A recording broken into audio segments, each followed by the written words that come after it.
गुरुर्ब्रह्मा गुरुर्विष्णु गुरुर्देवो महेश्वर गुरुर्साक्षात्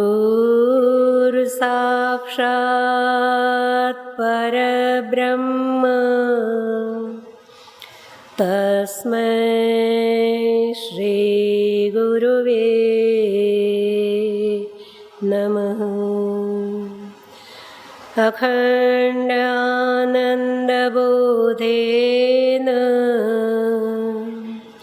शिष्यसन्तापहारिणे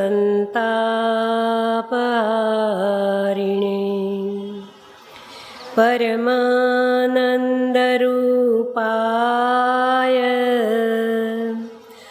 तस्मै श्री गुरुवे नमः।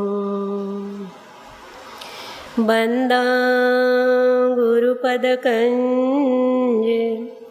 कृपासिन्धु नररूपहरि महामोहतमपुञ्ज जासु वचन रविकर निकर। श्री सद्गुरुदेव भगवान की जय। जय भगवान। श्री सद्गुरु महिमा। सद्गुरुदेव भगवान के आदेश से साधक के नियम, जिससे आत्म कल्याण हेतु ऊर्ध्वगामी बनना है, ईश्वर की तरफ उत्तरोत्तर गति करना है, उसको क्या क्या ध्यान रखना चाहिए। संयम, नियम, सदाचार, विशेष है नाम स्मरण। कलयुग में तो खास नाम की महिमा। अपने श्री सद्गुरुदेव भगवान ने नाम महिमा पुस्तिका बनाई है। यहाँ है कि नहीं मुझे मालूम नहीं है, बहुत सुंदर है।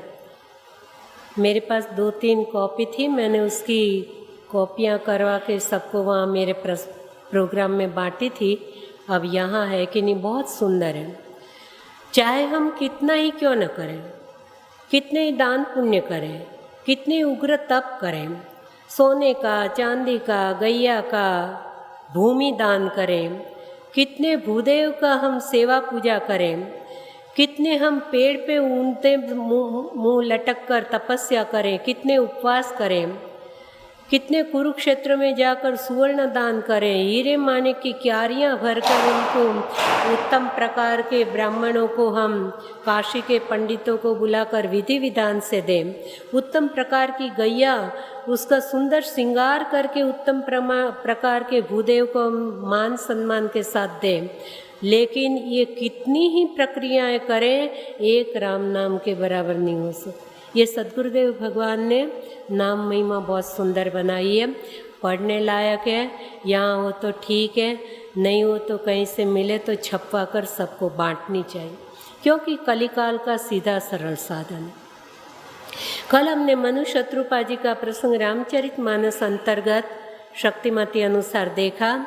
उन्होंने भूमि बदली, राजभवन छोड़ दिया, परम पावन नैमिषारण्य भूमि में पधारे। अकेले नहीं, पत्नी समेत है। वस्त्र बदल दिए, मुनियों के वस्त्र धारण किए। संग बदल दिया, बड़े बड़े सिद्ध महापुरुष उनसे मिलने के लिए आए। और वहाँ जाकर भी मन लगाकर वेद पुराण की कथा सुनते हैं और कोई प्रपंच में रुचि नहीं रखी। और उससे अधिक उनको जो प्राप्त हुआ 12 अक्षर मंत्र, वो अनुराग के साथ जप करते हैं। 12 अक्षर मंत्रवर जपहि सहित अनुराग, वासुदेव पद पंकरुह दंपति मन अति लाग। दंपति का मन अति लग गया। आज भी अधिकतर लोग पूछते हैं कि बहन जी हम पूजा करते हैं, पाठ करते हैं, जप करते हैं, लेकिन चाहिए जितना मन नहीं लगता है। क्यों? कि हम अनुराग से नहीं करते हैं। केवल कोरी क्रिया रह गई, भाव मिश्रित हो, भाव की प्रधानता। हम थोड़ा करें लेकिन भाव से करें, प्रेम से करें। इसलिए गुरुदेव स्वाध्याय में भी उनके हस्ताक्षर साइन की हुई है, स्वाध्याय प्रेम पूर्वक करना चाहिए। भावपूर्वक करना चाहिए। स्वाध्याय व्यसनम चैव वाङ्मयम तप उच्यते। वाणी का तप है लेकिन प्रेम पूर्वक करना चाहिए। तो हम समझदारी से भावानुसंधान अर्थानुसंधान के साथ, और महामंत्र जितने हैं जाहिर में बोलने नहीं चाहिए। तो 12 अक्षर मंत्र लिखा, लेकिन 12 अक्षर मंत्र कौन सा ये समझ लेना चाहिए, वो स्पष्ट रूप से गोस्वामी जी ने जाहिर नहीं किया। कैसे जप रहे हैं? सहित अनुराग। दृष्टांत के रूप में हम देखें, छोटा बालक अभी नया नया बोलना सीखा है। जब बच्चा नया नया बोलना सीखता है तो वो ही शब्द वो बार बार बोलता ही रहता है। अब वो पहला अक्षर माँ बोलेगा, उसके हाथ में कुछ खिलौना आ गया और बोलता रहेगा बैठा बैठे माँ माँ माँ माँ माँ माँ माँ। तो माँ काम छोड़ के जाएगी क्या? वो देख लेगी कि खेल रहा है और उसके दिमाग में एक मेरा नाम रट गया, माँ माँ कर रहा है, तो अपना काम छोड़ के नहीं जाएगी। लेकिन उसकी इच्छा के विरुद्ध उसको कोई उठा लेता है, या उसका कोई खिलौना खींच लेता है, या उसकी इच्छा के विरुद्ध उसको कहीं कोई वो गिर जाता है और एक आवाज़ पुकारेगा माँ, तो माँ कितना भी काम जरूरी हाथ में होगा दौड़ के चली जाएगी। इसलिए कई लोग कहते हैं कि एक बार राम जपने से जासु नाम सुमिरत एक बारा उतरे नरभव सिंधु अपारा। तो हम तो इतनी बार राम राम जपते हैं, हम ना तरे ना दूसरों को बारिक राम कहत जग जेऊ होत तरण तारण नर तेऊ। लेकिन उसके पीछे हमारा लक्ष्य देखें कि हम वास्तविक भवसागर तैरने के हेतु जपते हैं या डूबने के लिए। हम इतना जप करेंगे, हे भगवान हमारी नई फैक्ट्री चालू हो जाए। हम इतना जप करेंगे, हे भगवान एक मकान है, 2 बेटे हैं, दूसरा मकान बन जाए। हे भगवान इतने जप करेंगे हमारा ये रोग मिट जाए। हम ये सब डूबने के साधन, माया को जुटाने के साधन, माया को हम डूबना चाहते हैं, हम उससे तैरना नहीं चाहते। जैसे कई बड़े शहरों में बड़े मंदिर होते हैं, ऐसे दीन दुखी जो भिक्षुक होते हैं वो मंदिर के बाहर या तो कोई सत्संग चल रहा है, कहीं बहुत बड़ा पंडाल बना हुआ, कथा हो रही है, तो वहाँ बैठे बैठे गालियाँ बोलते होंगे, बैठे बैठे जुआ खेलते होंगे और कितनी मस्ती करते होंगे। उनके लाख लाख रुपए बैंक में जमा होंगे, लेकिन जैसे इतनी गर्मी के दिन हो ना तो भी शर्ट निकाल देंगे, छोटा सा कपड़ा कमर में बांध लेंगे और मिट्टी में लेट जाएंगे और पेट पर हाथ मारकर ऐसे राम राम राम ऐसे बोलते हैं। तो बोलते हैं कि वो इतना तपस्या कर रहे हैं, पसीने में गर्मी सहन कर रहे हैं, तो उनको भगवान क्यों नहीं मिलते। लेकिन उनको पूछो जरा कि भगवान चाहिए या किसी को भी हम पर दया आ जाए, हमारी ओर दृष्टि जाए, वो हम पे रुपया डालता जाए, तो जो लक्ष्य लेके करते हैं वो मिलता है। उसके मन में ये भाव नहीं है कि हमें परम की प्राप्ति करनी है। तो जप ही सहित अनुराग, हम अनुराग से करें। माँ जानकी जी पुष्प वाटिका में पधारती हैं और गौरी पूजा करती है, गौरी पूजा हेतु गई है पुष्प वाटिका में। तो पूजा किन अधिक अनुरागा, बहुत ही प्रेम से हम पूजा करें, पाठ करें, स्वाध्याय करें, जप करें, जो भी साधन करें हमारी इच्छा अनुकूल हमसे बन पाए, हम प्रेम से करें, हम अनुराग से करें। और फिर अन्न का परित्याग करा। क्या भोजन लेते हैं? करही आहार साक फल कंदा, रात दिन सुमिरई ब्रह्म सच्चिदानंदा। सच्चित आनंद स्वरूप परमात्मा के नाम का स्मरण कर रहे हैं। उर अभिलाष निरंतर होई, एक ही अभिलाषा है, देखिए नयन परम प्रभु सोई। हे प्रभु नेत्र भरकर आपकी दिव्य स्वरूप की झांकी हम चाहते हैं और हमें कुछ भी नहीं चाहिए। धीरे धीरे साधना बढ़ा रहे हैं। फिर अन्न भी त्याग कर दिया, वारी आहार मूल फल त्यागे, जल भी छोड़ देते हैं, कंदमूल फल भी छोड़ देते हैं। और वर्ष सहस दस त्यागे सोऊं, ठाड़े रहे एक पग दोऊं। वो तो वो युग था, आज तपस्या का इतना युग नहीं, इतनी आयुष भी नहीं है। 10,000 साल तक तो वायु भी छोड़ दे, प्राणायाम करके एक चरण पर खड़े हैं पति पत्नी दोनों। नैमिषारण्य में आज भी वो पवित्र स्थान, मनु महाराजा शत्रुपा देवी एक चरण पे खड़े हैं, ऐसे उनकी झांकी मिलती है, दर्शन मिलते हैं। अब इतनी उग्र तपस्या देखकर देखिए, इसमें देव विघ्न भी आता है, देव परीक्षा लेने आते हैं और ललचाते हैं कि अभी भी माया प्यारी है क्या। विधि हरि हर आए बहु बारा, ब्रह्मा विष्णु महेश बार बार आते हैं। मांगम वर बहु भांति लुभाए, हाथी रथ घोड़े माल खजाना बाग बगीचा महल, क्या चाहिए आपको। बोले वो तो सब बहुत था, सब छोड़ के आए। तो विधि हरिहर आए बहु बारा, मांगो वर बहु भांति लुभाए, लेकिन परम धीर नहीं चले ही चलाए। एक लक्ष्य लेके बैठे हैं, कुछ भी नहीं चाहिए, बस नेत्र भर कर दर्शन चाहिए। तब आकाशवाणी ब्रह्मवाणी हुई और ब्रह्मवाणी कान के द्वारा हृदय में पहुँचते हुए जैसे नया जीवन मिल गया हो। रुष्ट पुष्ट तन भये सुहाए, मानव अबहि भवनते आए। वरना इतनी लंबी तपस्या करके अस्थि मात्र हो रहे शरीरा, केवल हड्डियां बची थी, लेकिन ब्रह्मवाणी कान द्वारा भीतर गई तो रुष्ट पुष्ट हो गए तुरंत ही, जैसे आज ही राजभवन में से निकल कर आए। ऐसा संभवित है क्या कि एकदम हड्डियां दिखती और एकदम रुष्ट पुष्ट हो जाए। हाँ, जैसे गर्मी के दिनों में ये मेंढक वगैरह जमीन में दबे रहते हैं, वो कोया जैसे बारिश के दिन आए और चारों ओर इतने मेंढक बोलने की आवाज़ आती है और इतने मेंढक उछलते कूदते दिखाई देने लगते हैं, तो क्या एकदम से वो बारिश के साथ नीचे गिरे हैं क्या? वो आए कहाँ से? लेकिन पहली वर्षा होने पे वो जमीन में दबे हुए रुष्ट पुष्ट हो जाते हैं। इसी तरह से साधक अपने लक्ष्य पर पहुंच गए तो रुष्ट पुष्ट हो गए। तब बोले कि मांगो मांगो, आपको क्या चाहिए आकाशवाणी। तब कहते हे प्रभु, एक ही इच्छा है हमारी। क्या इच्छा है? जो भूषुंडी मन मानस हंसा, सुगम अगम जे निगम प्रशंसा, देखी हमसो रूप भरी लोचन, कृपा करऊँ प्रणतारति मोचन। शिव जी और काकभूषुंडी जी के हृदय कमल में आप जो अखंड स्वरूप विराजित हैं, वही दिव्य स्वरूप की हम झांकी चाहते हैं, बस और कुछ नहीं। और तुरंत परमात्मा उनके सामने नील सरोरु नीलमणि नील निर्धर श्याम, लाजे तन शोभा निरखी कोटि कोटि शतकाम, प्रकट हो जाते हैं। मेरे भाई बहन, साधक को अपना लक्ष्य फिक्स करना चाहिए और फिर चाहे कुछ भी हो जाए, अपने लक्ष्य से बाहर नहीं जाना चाहिए। कलयुग में नाम साधन बहुत ही सरल साधन है। इतना छोटा सा नाम है, इतना पूर्ण नाम है, इतना हमें सब कुछ सिद्धि प्रदाता है, लेकिन हम करते नहीं हैं, माया के अधीन। कई लोगों को बोले कि राम राम करो, बोले बोलो, उन्होंने तो खाली राम राम करने को कहा। इसकी हम कीमत नहीं जानते। कितनी चौपाइयाँ ऐसी है कि नाम क्या नहीं देता हमको।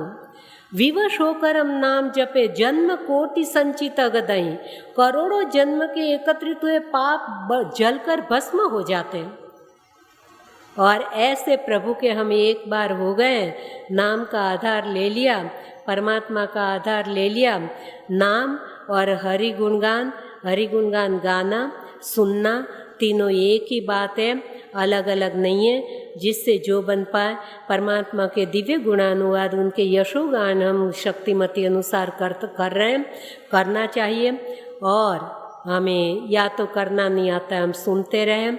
और जो भी मनोरथ हो ना, पूर्ण होते हैं, लेकिन मनोरथ भी करना आना चाहिए। मांगे बिना नहीं रहना चाहिए, नहीं रहा जाता है। कल कहा था कि किसी से मांगना नहीं चाहिए। हम मांगे बिना नहीं रह सकते हैं, तो दशरथ जी हमें मांगना सिखाते हैं। गृहस्थ लोग तो मांगे बिना रह ही नहीं सकेंगे। कोई साधु संत सद्गुरुजन प्रभु के द्वार कहीं भी जाए, बस कुछ न कुछ उनकी इच्छा बनी रहती है, मांगते ही रहते हैं। तो मांगना है तो इतना मांगे। देखिए दशरथ जी क्या मांगते हैं। नाथ सकल संपदा तुम्हारी, नाथ सकल संपदा तुम्हारी, मैं सेवक समेत सुत नारी, मैं सेवक समेत सुत नारी, करब सदा लरिकन पर छोहूं, करहूँ सदा लरिकन पर छोहूँ, दर्शन देत रहब मुनि मोहूँ, दर्शन देत रहब मुनि मोहूँ। बालकांड दोहा नंबर 359, जहाँ बालकांड पूरा होने वाला है। जब विश्वामित्र जी विदाई मांगते हैं तब महाराजा दशरथ जी विदा देते हुए पहले सब कुछ समर्पण करते हैं। हे प्रभु, हे मेरे नाथ, हे गुरुदेव, नाथ सकल संपदा तुम्हारी। चक्रवर्ती सम्राट हूँ, लेकिन ये सारी संपदा के मालिक आप हैं। जैसे श्री अरविंद भाई ने सब कुछ अर्पण किया, हे सद्गुरुदेव भगवान, आज से मैं आपका मुनीम हूँ, ये मेरी संपत्ति के मालिक आप हैं। ये श्री अरविंद भाई ने कहा बिहार में आकर। सब देखते रह गए थे और खाली बोले इतना नहीं, उन्होंने करके भी दिखाया। पहले सब कुछ समर्पित करते हैं। और क्या सद्गुरुदेव भगवान ऐसे हैं कि सब ले लेते हैं? वो तो अपने आत्म कल्याण हेतु थोड़ा लेते हैं और फिर भंडार भर देते हैं। वही तो देने वाले हैं। तो नाथ सकल संपदा तुम्हारी। मैं अपने बालकों समेत, मैं महारानियों समेत आपका सेवक हूँ। मैं सेवक समेत सुत नारी, और अब आपको देना है तो इतना दीजिए कि जब जब आपकी साधना में से, तपस्या में से आपको अनुकूलता रहे, हमारे आंगन आते जाते रहिए और हमारे बच्चों पर, बालकों पर कृपा दृष्टि बनाए रहिए। लरिकन पर छोहूँ, छोह यानी कृपा। दर्शन देत रहब मुनि मोह। और कृपा में क्या मांगा? बस केवल दर्शन देते रहिए प्रभु। क्यों? कि संत दर्शि पातक टरे। संत के दर्शन मात्र से हमारे जन्म जन्म के कुकर्म कुछ हो गए हो सब नष्ट हो जाते हैं। और संत दर्शन से हमें क्या नहीं मिलता मेरे भाई बहन? संत दर्शन हम धन्य हो जाते हैं। गोस्वामी जी कहते हैं संत दर्श और हरि कथा तुलसी दुर्लभ दोय। ये दो चीज हमारे लिए दुर्लभ है।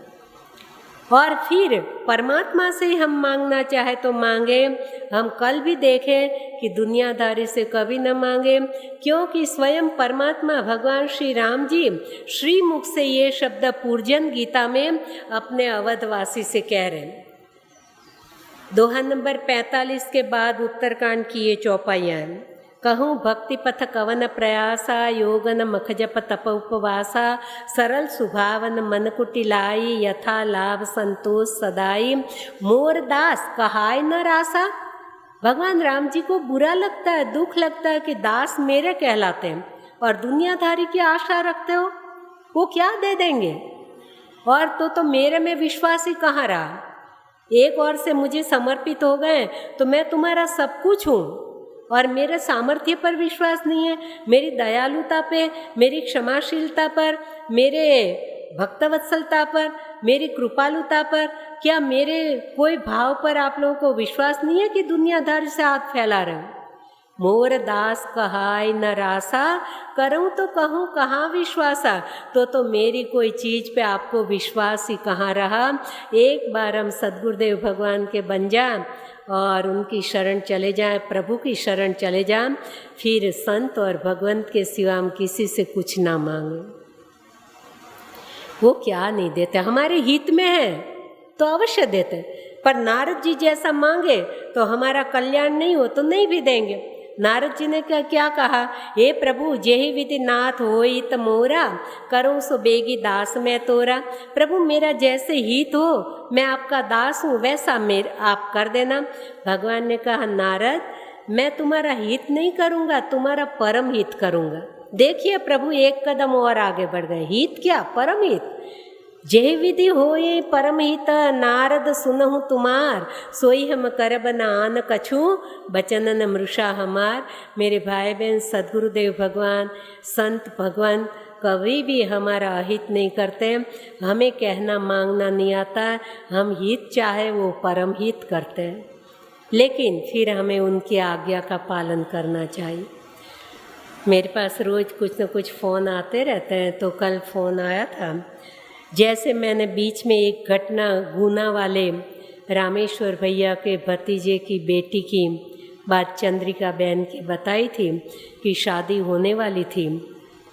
कुछ जून का महीना या ऐसे 76 की साल का प्रसंग बताया था कि 30 जून की शादी और 26 जून को 76 की साल में सद्गुरुदेव भगवान सशरीर से तो हाजिर नहीं थे ना, उन्होंने इस देह में तो लीला समेट ली थी ना।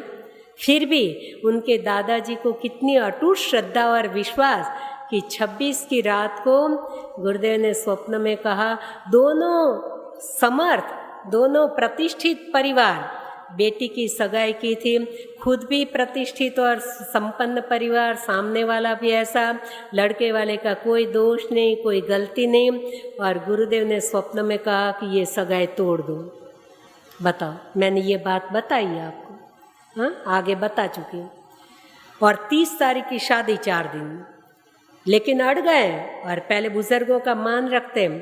बाबा जी ने कहा है तो अब ये हो ही नहीं सकता। बहुत बदनामी, फलाना ठिकाना समाज में चर्चा हुई, और फिर बेटी का भी सवाल, दूसरा ठिकाना अच्छा मिले न मिले ऐसे कारण से, लेकिन मिल भी गया। वो चंद्रिका बहन आज सुखी है और कहते हैं कि वो सगाई तोड़ दी क्योंकि उनका थोड़े समय बाद वो लड़के की डेथ हो गई, मृत्यु हो गई, इसलिए सद्गुरुदेव भगवान ने वो बच्ची का जीवन बचा लिया। तो हित किया या परम हित किया? तो वैसे ही एक घटना मेरे पास आई कल कि उनको भी ऐसे ही कहा था कि सगाई छोड़ दो, या आपके जिसके मन मोहित हुआ है, क्योंकि मोह और प्रेम कल परसों बता चुकी, देखने में एक सरख बराबर होता है, लेकिन मोह और प्रेम में बहुत भारी अंतर है। ज्ञानी भक्त शिरोमणि त्रिभुवन पतिकरियान, ताहि मोह माया प्रबल पामर करहि गुमान। बड़े बड़े को मोह हो जाता है। नारद जी भगवान की विभूति है। विभूति योग में श्री कृष्ण जी कहते, मुनियों में नारद स्वयं मैं हूँ। नारद जी मोहित हो गए। कृष्ण चरित्र में ब्रह्मा जी मोहित हो गए। माँ सती जी शिव जी के साथ रहने वाली मोहित हो गई।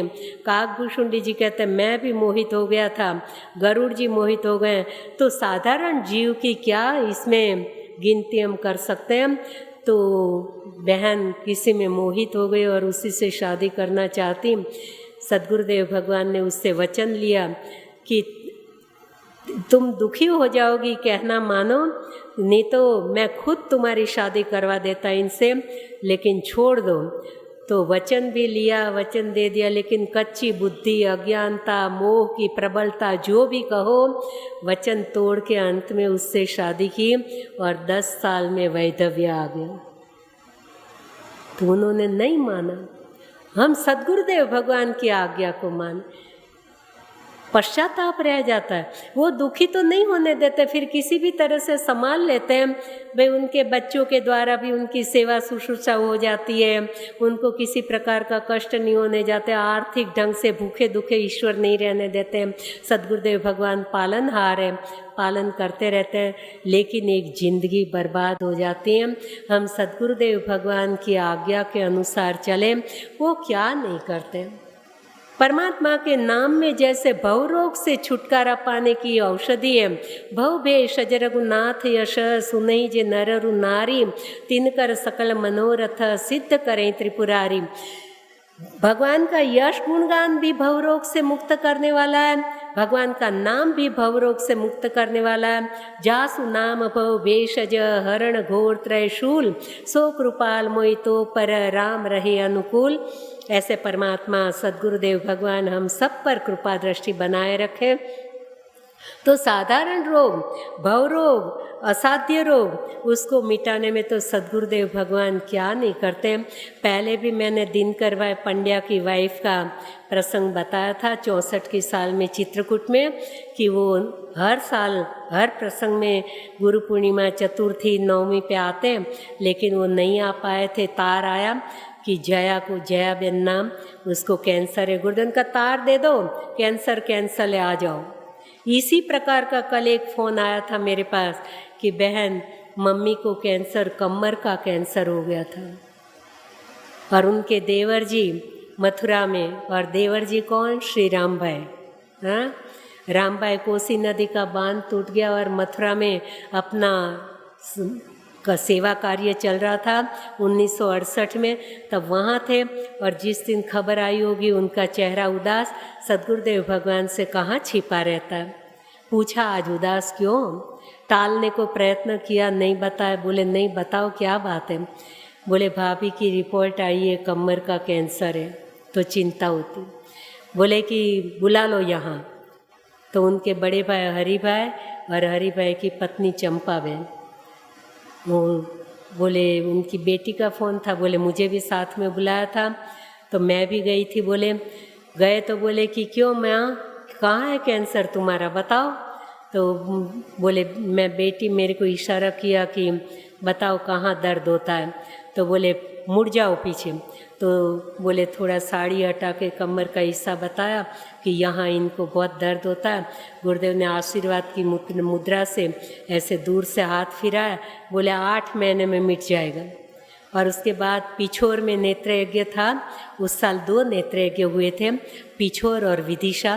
पिछोर में विदिशा में मैं भी थी। तो बोले पिछोर में नेत्र यज्ञ में वो माताजी तब तो 7 दिन मरीज को रखते और फीडिंग कप से दूध वगैरह 24 घंटे ऐसे सुलाए रखने का, तो जलपान गोली देना सब फीडिंग कप से पानी पिलाना वो करते थे। तो बोले मम्मी ऐसे झुक के फीडिंग कप से उनको मरीज को पानी या दूध पिला रही थी, अचानक झटका आया कमर में और अच्छी हो गई। क्या नहीं करते हो मेरे भाई बहन। मनोकामना सिद्धि नर पावे, जो यह कथा कपट तज गावे। सद्गुरुदेव चरित्र गाए या भगवान रामचरित्र धनुषधारी का चरित्र गाओ या कमंडलधारी का चरित्र गाओ, कोई फर्क नहीं। जितना जैसा कपट नहीं होना चाहिए। ये चौथी भक्ति है। भगवान श्री राम जी ने नवधा भक्ति में हरिगुणगान गाने को चौथी भक्ति बताई। चौथी भक्ति मम गुणगण करे कपट तजिगान। लेकिन शर्त रखी कि कपट नहीं होना चाहिए। किसको फंसाने के लिए, किसी से कुछ अपना स्वार्थ साधने के लिए नहीं। खुले दिल से कोई जिज्ञासु प्रेमी जन मिल जाए, प्रभु चरित्र सुनने के लालाई तो उनके पास भले एक ही हो। शिव जी माँ भवानी जी को कैलाश पर कथा सुनाते हैं तो भीड़ नहीं है, भवानी जी अकेली है। तो एक भी जिज्ञासु श्रोता मिल जाए और उसको बहुत तड़प है, तो सद्गुरुदेव भगवान की बातें करो उनके सामने, भगवान का चरित्र उनको सुनाओ, वो गदगदित हो जाते हैं।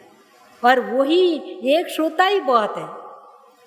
लाखों सुने तो ठीक है, लेकिन वो मेला थोड़ी लगाना, फिर तो भाव हो न हो, ठीक है सब आते जाते हैं। आजकल ये गिनती की जा रही है कि उसमें भीड़ कितनी थी और पैसे कितने इकट्ठे हुए। ये कथा का परिणाम, ये रिजल्ट नहीं है। किसना इसमें जिज्ञासु कितने थे, श्रोता कितने ग्रहण करने वाले, इसमें से कुछ ले ले। तो हरि गुणगान गाना आता है तो गाए, गाना नहीं आता है तो कहो, कहना नहीं आता है तो सुनो, सुनना भी नहीं है पसंद तो कोई सुनता उसका अनुमोदन करो, उसके बाधक न बनो। 129वां दोहा उत्तरकांड आखिर में, जो मनोकामना सिद्धि नर पावे, जो यह कथा कपट तजी गावे। गोस्वामी जी ने सारी छूट दी। कहहीं सुनहीं अनुमोदन करें, ते गोपदैव भवनिधि तरहीं। हमको गाना नहीं आता है, संगीतज्ञ संगीत कितने 7 सुर है, कितने अच्छे अच्छे शास्त्रीय राग में भी ये महाकाव्य है, ये गाने का ग्रंथ है, गाने का ही है। यह चरित्र जो गावई हरिपद पावई, तेन परे बहुकूपा। पर मान लीजिए कि हमारा कंठ अच्छा नहीं है, हमें संगीत का ज्ञान नहीं है, गाना नहीं आता है, तो कहो, कहाँ ही कहना भी नहीं आता है तो सुन ही, मन लगाकर हम सुनते चले। और सुनते भी नहीं है तो किसी को आगे करेंगे, हाँ आप जाओ आपका कल्याण होगा, अनुमोदन कर, तो भवसागर उसके लिए गैया के पैर जितना हो जाता। हरि गुणगान गाने सुनने से जितना गैया का पैर जितना भवसागर बन जाता है, तैरने इतना आसान हो जाता है। तो मेरे भाई बहन, नाम लेने में तो उससे भी ज़्यादा सुविधा है। नाम लेत भव सिंधु सुखाही, भवसागर सूख ही जाएगा, गाय के खुर जितना भी नहीं रहेगा। करो विचार सुजन मन माय, क्या नाम की महिमा है। और गैया के पैर जितना भी हो जाता ये भी कहा है। 118वां दोहा बालकांड, सादर सुमिरन जे नर करही ते गोपदेव भव निधि तरही। वैसे भी तैर सकते हो और सूख जा। सुंदरकांड का फलश्रुति क्या बताई? आखिरी दोहा क्या है सुंदरकांड का? हाँ, सादर सुनहि ते तरई भव सिंधु बिना जलयान। जो यह दिव्य चरित्र सादर सुनेगा, गाने को कहने को नहीं कहा, जो सुन ले। सुंदरकांड का पाठ होता है ना, हमको गाना कहना नहीं आए तो नहीं सही, जाके सुने। और यहाँ तो दरवाजे है नहीं, बैठ जाओ, यहाँ नहीं बोलना दरवाजे हैं, यहाँ दरवाजे पर, यहाँ दरवाजे ही नहीं है, सुनाई तो देगा ना, जबरदस्ती बैठ जाओ। तो वो बिना नौका के भवसागर तैर जाएगा। अब बिना नौका के भवसागर कैसे तैरा जाता है? क्यों? कि नाम लेत भव सिंधु सुखाए। माँ जानकी जी वहाँ बैठे बैठे नाम पाहरू दिवस निशी ध्यान तुम्हार कपाट, लोचन निज पद यंत्रिका जाहि प्राण के बार। सो छवि सीता राखी उर रटती रहती हरि नाम।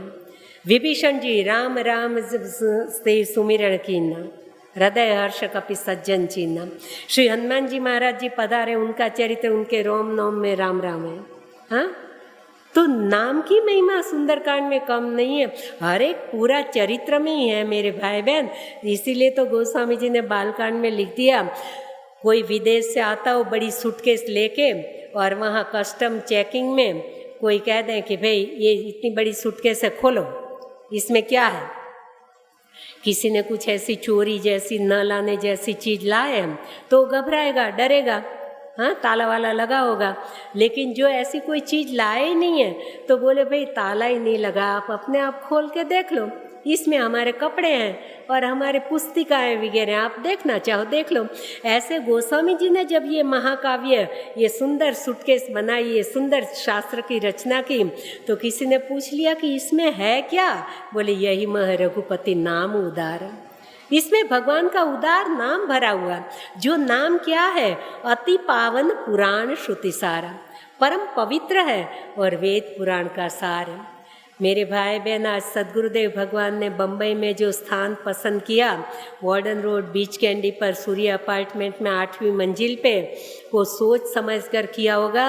आपने बराबर सोचो समझो और याद करो तो बम्बई पे हवामान जोर गति का चलने का, तूफान का कितनी बार घटना घटी है, कितनी बार बात आती है कि बम्बई पे समुद्र में बड़ा तूफान आ रहा है, लेकिन एक बार भी नहीं आया, आखिर में मुड़ जाता है, दूसरी ओर चला जाता है। अभी अभी की बात है, ऐसे तो बहुत समय से सुन रहे हैं। जब भी तूफान आया बम्बई में सोचते क्या होगा क्या नहीं, और फिर दूसरे दिन खबर आती है कि तूफान का रास्ता मुड़ गया। क्यों? कि वो समुद्र के तट पर सामने ही विराजमान हो गए कि तूफान उफान आ नहीं सकता यहाँ। हाँ, वार्डन रोड पे सदगुरुदेव भगवान विराजित है, वो तो सूख जाए समुद्र। वहाँ भी हर रविवार को सदगुरुदेव भगवान ने लीला समेटी, तो चैत्र शुक्ल त्रयोदशी और रविवार था, तो वहाँ, और रविवार को वैसे ही सबको छुट्टी होती है, अनुकूलता रहती है, तो हर रविवार को वहाँ भजन होते हैं। शुक्ल त्रयोदशी को तो ज़्यादा 3 घंटे भजन होते हैं, वो सब उत्सव मनाए जाते हैं। और वहाँ श्री राम भाई थे तब तक तो वो संभालते, अब उनका परिवार सुचारू रूप से आज भी संभाल रहा, सारे उत्सव मनाए जाते हैं। नवरात्रि में मानस जी के पाठ भी होते हैं, पारायण भी होते हैं, तो क्या उसके परमाणु नहीं बनते हैं? अरे एक राम नाम की इतना प्रभाव है तो समुद्र तट के सामने इतना नाम लिया जाता, वो भी तो अपने गुरुदेव का परम दिव्य स्थान है। हाँ, धन्य सुदेश शैल बन गाऊं, जहाँ जहाँ जाए धन्य सोई ठाऊं। जहाँ जहाँ सदगुरुदेव पधारे वो सारी जगह धन्य धन्य हो गई है। हाँ, वो देश धन्य है, वो गांव धन्य है, वो जंगल धन्य है, वो प्रदेश धन्य है, वो परिवार धन्य है। कितने गुरु भाई बहन धन्यवाद के पात्र हैं जो सदगुरुदेव भगवान की छत्र छाया में उनके आशीर्वाद पा चुके हैं, उनकी कृपा पा चुके हैं। मेरे भाई बहन सबको लाभ मिला। तो आज कली काल में नाम महिमा सरल साधन है। रामचरितमानस अंतर्गत हम कथा के रूप में प्रवेश करेंगे मेरे भाई बहन। तब बालकांड में एक साथ 9 दोहे में, और कहीं देखें ना तो कोई कोई दोहे के बीच में 12-15 चौपाइयाँ भी हैं। उत्तरकांड में तो कहीं तो 25 चौपाइयाँ हैं। लेकिन ये जो नाम महिमा का प्रसंग है दोहा नंबर 18 से 27 तक, उसमें गोस्वामी जी ने 9 क्या अंक परिपूर्ण माना जाता है। तो सब वो चारों ओर से वो 9 के अंक में ही परिपूर्ण है। दोहा नंबर 18 से नाम महिमा चालू होती है। 18 में 8 1 9, 27 पे पूरा होता है 7 2 9, 18 से 27 तक दोहे गिनो तो 9। फिर हर एक दोहे के बीच में 8-8 चौपाइयाँ हैं, तो 9 8 72, 72 में 7 और 2 9। यानी भगवान का नाम इतना परिपूर्ण है कि गोस्वामी जी ने बहुत ही विचारपूर्वक उसको चारों ओर से 9 की गिनती में ले ली। और वैसे तो मानस जी में पूरी हर जगह नाम की महिमा बहुत ही फैली हुई है, बहुत ही छाई हुई है, लेकिन एक साथ 9 दोहे में सबसे ज़्यादा नाम महिमा। तो अब सद्गुरुदेव भगवान का चरित्र हमसे जितना मिला हमको साधन, जितनी उनकी कृपा अपरंपार है, कोई अंत नहीं है, तो जितना कह सके शक्तिमती अनुकूल।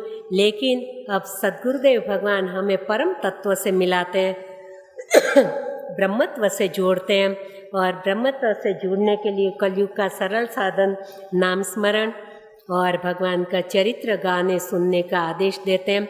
घर घर में आज मानस जी हैं। सद्गुरुदेव भगवान के दरे हर शिष्यगण मानस का अपनी अपनी शक्ति अनुकूल अध्ययन करते ही रहते हैं। पूरा अध्ययन करे न करे, लेकिन सुंदरकांड तो सब करते हैं। कोई कोई शनिवार को करते हैं, कोई कोई मंगलवार को करते हैं, कोई श्री हनुमान जी को मंगलवार को मानते हैं, कोई शनिवार को मानते हैं। जब भी करो, जितने अपने भारतीय भाई बहन विदेश में है ना, वो वहाँ बैठे भी सुंदरकांड करते रहते। तो अब बीच में ये प्रसंग आ गया तो थोड़ा ये ले लेते हैं। अब भगवान की जैसी इच्छा कल से बालकांड में प्रवेश करना, फिर क्रमानुसार चलेंगे, जितना हो सके क्रमानुसार चौपाइयाँ, एक एक भावानुसंधान अर्थानुसंधान जितना शक्तिमती सद्गुरुदेव भगवान की प्रेरणा से कहेंगे। तो सुंदरकांड, कई लोग प्रश्न करते हैं कि लोग अधिक से अधिक सुंदरकांड क्यों करते हैं। आपको मालूम है सुंदरकांड क्यों करते हैं? मानस पीयूष में दोहा है, सुंदरे सुंदरी सीता, सुंदरे सुंदरी वार्ता, सुंदरे सुंदरी कथा, सुंदरे किम न सुंदरम। और 8 या 9 बार सुंदर शब्द आता है सुंदरकांड में। हाँ, जिन भगवान श्री आद्य शक्ति माँ जानकी जी का चरित्र अति सुंदर है। सुंदरता का सुंदर करें, छवि ग्रह दीप शिखा जनु बरें। पुष्प वाटिका में स्वयं राम जी ये चौपाई बोले कि साक्षात सुंदरता को भी सुंदर बनाने देने वाली ऐसी आद्य शक्ति जगत जननी माँ जानकी जी की शोभा है। भले माया रूप है, लेकिन वहाँ माँ जानकी जी विराजित है। श्री हनुमान जी महाराज जी के रोम रोम में राम नाम, तो जग में सुंदर है 2 नाम, चाहे कृष्ण का हो या राम, तो उनके रोम रोम में राम नाम है। विभीषण जी का चरित्र अति सुंदर है, संत हृदय सुंदर होता है, और भगवान ने उनको संतत्व का पद दिया है, तो सारिखे संत प्रिय मोरे, तो वैसे भी वो सुंदर है। तो सब सुंदर ही सुंदर, इसलिए सुंदरकांड नाम रखा। तो सुंदरकांड अधिक क्यों करते हैं? ये दिव्य चरित्र को मेरे भाई बहन वृक्ष की, कल्पतरु की उपमा दी गई है। बालकांड में दोहा नंबर 31 के बाद करीब 8वीं 10वीं चौपाई, अभिमत दानी देव तरुवर से सेवत सुलभ सुखद हरिहर से।